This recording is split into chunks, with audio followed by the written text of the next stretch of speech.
Ready to dive into something fascinating? You sent in this article from Tinyat Dragon Taoism called Secret Behind the Moon in Taoism. And honestly, it's got me thinking about hidden dimensions and maybe even like tapping into a different kind of power.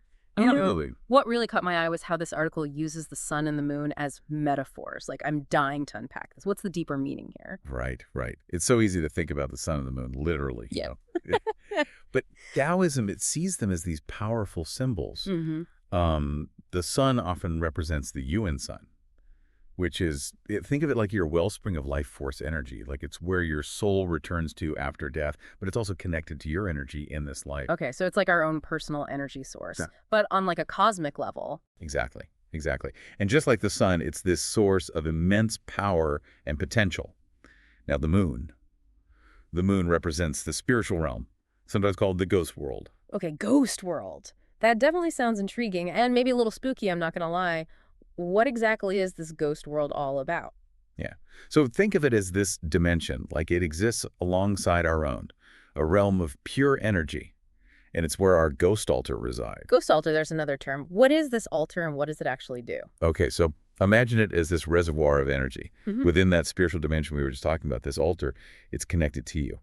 And it's fueled by the energy of everything you've invested in and eventually let go of throughout your life. Possessions, relationships, even ideas. Wow, okay. That's interesting. So every time I finally clear up my closet or say goodbye to that old guitar I never play anymore, I'm feeding my ghost altar. You could say that, yeah. Yeah. The article really emphasizes this cycle of investing in things and releasing them, not just clinging to possessions. Right. This act of letting go done with intention, that's what strengthens our connection to this ghost altar and, by extension, to the Yuan sun, our source of life force energy. So there's a connection between our ghost altar in this spiritual realm and our Yuan sun, our personal energy source. That's a fascinating concept. And it's a crucial one in Taoism. You see, when we die, our soul embarks on this journey. The article talks about crossing bridges. The silver bridge leads to the ghost world, and the strength of our ghost altar influences this journey. Yet there's the golden bridge that's the path to the UN sun, achieving a state of being that the article refers to as God mode. Okay, God mode definitely sounds like something worth striving for, but how does this ghost altar actually influence our journey after death? What makes it strong? It's all about the energy we cultivate and release throughout our lives, the choices we make, the things we invest in, and crucially how we let go of them, all contribute to the strength of this energetic connection. And that, in turn, influences our soul's path after we die. So, if I'm understanding this right, it's not just about what happens to us after we die, this ghost altar, this reservoir of energy we're building. Yeah. It also affects us in this life, right? Absolutely. The article kind of hints at this, but it's easy to miss if you're not looking for it. This connection to the Yuan sun, our wellspring of life force energy, it isn't just something we tap into after death. It's accessible to us right now. Okay, so how do we actually tap into that energy? Like in a practical, everyday sense? It goes back to the idea of investing and releasing, but not just with possessions. It's about being mindful of where we direct our energy. In all aspects of our lives, our relationships, our work, even our thoughts. Okay, so give me an example. How does this play out in real life? Okay, let's say you're holding on to a grudge against someone. You replay the situation in your mind, letting that negative energy fester. That's energy you're holding on to. Energy that could be released and redirected towards something more positive. I can definitely see how clinging to negativity could be draining. So are you saying that by releasing that grudge, by letting go of that anger, I'm somehow strengthening my connection to my UN sun? In essence, yes. By releasing that negative energy, you're creating space for more positive, life-affirming energy to flow. It's like clearing out the cobwebs to let the light in.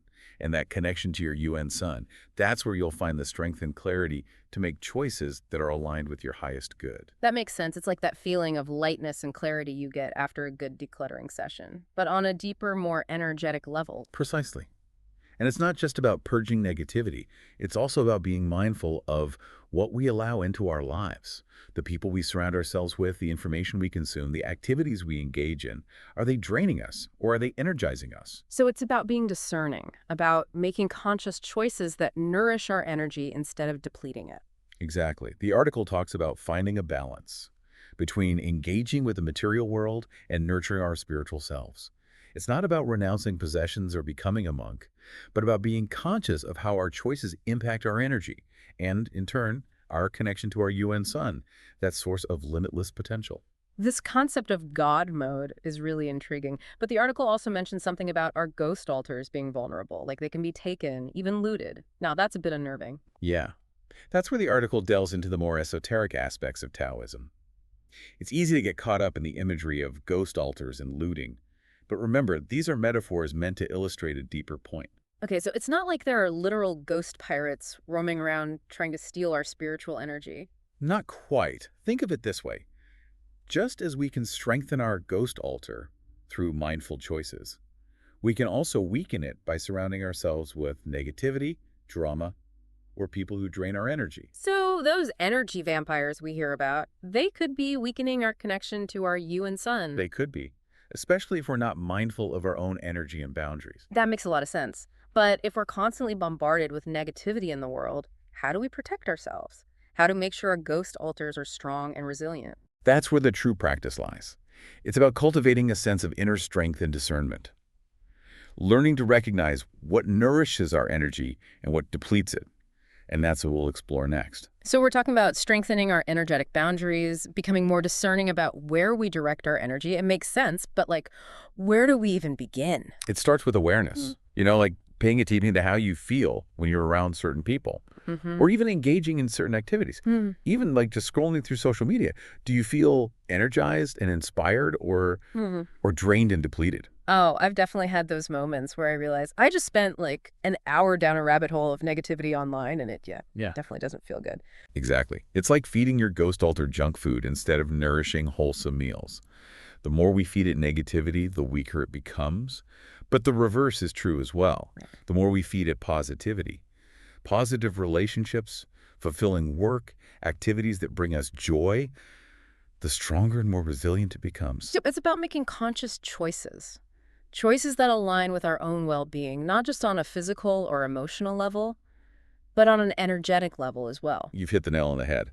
This is where the concept of the UN sun becomes so important. Remember, the UN sun is that wellspring of life force energy that's always accessible to us. Right. When we make choices that are aligned with our highest good, we're essentially tapping into that source of energy, strengthening our connection to it. So by building a stronger connection to our you and sun, we're not just preparing for some distant afterlife. We're actually enhancing our lives right here, right now. Precisely. The article doesn't explicitly state it, but it suggests that by cultivating a strong ghost altar, by making choices that strengthen our connection to the UN sun, we're essentially bringing a bit of that God mode energy into our present lives. Okay, now that's a concept I can get behind. But this whole God mode thing, it's still a bit abstract. What does it actually look like in practice? Think of it as a state of being, a state of clarity, purpose, and inner peace. It's about moving through life with a sense of ease and grace, even when challenges arise. It's about making choices from a place of love, compassion, and wisdom, rather than fear, scarcity, or ego. So it's less about superpowers and more about cultivating inner strength, wisdom, and connection to something larger than ourselves. Yes, it's about recognizing our own inherent divinity and living in a way that honors that connection. And the beauty of it is that it's a journey, not a destination. Every step we take towards strengthening our ghost altar, every choice we make that aligns with our highest good, brings us closer to that state of being. This deep dive has really shifted my perspective. It's not just about decluttering our homes or even our minds. It's about being mindful of our energy in every aspect of our lives. It's about recognizing that the choices we make, the energy we put out into the world, it has this ripple effect that extends far beyond our immediate reality. And the most exciting part, it suggests that we have the power to shape our own spiritual evolution, both in this life and beyond. It's an empowering thought, isn't it? Yeah. It definitely is. It makes me want to take stock of my own life, my relationships, my work, even my thought patterns, and see where I can release negativity, cultivate positivity, and strengthen my connection to my own UN sun. It's like you said, it's a journey, and it all starts with awareness. And with that awareness comes the power to choose differently, to live more intentionally, to create a life that truly reflects our highest potential. This deep dive has given me a lot to think about, and if you're listening out there, we'd love to hear your thoughts too. How does this concept of the ghost altar and the UN sun resonate with you? What steps can you take today to cultivate more positivity and strengthen your connection to your own inner source of power?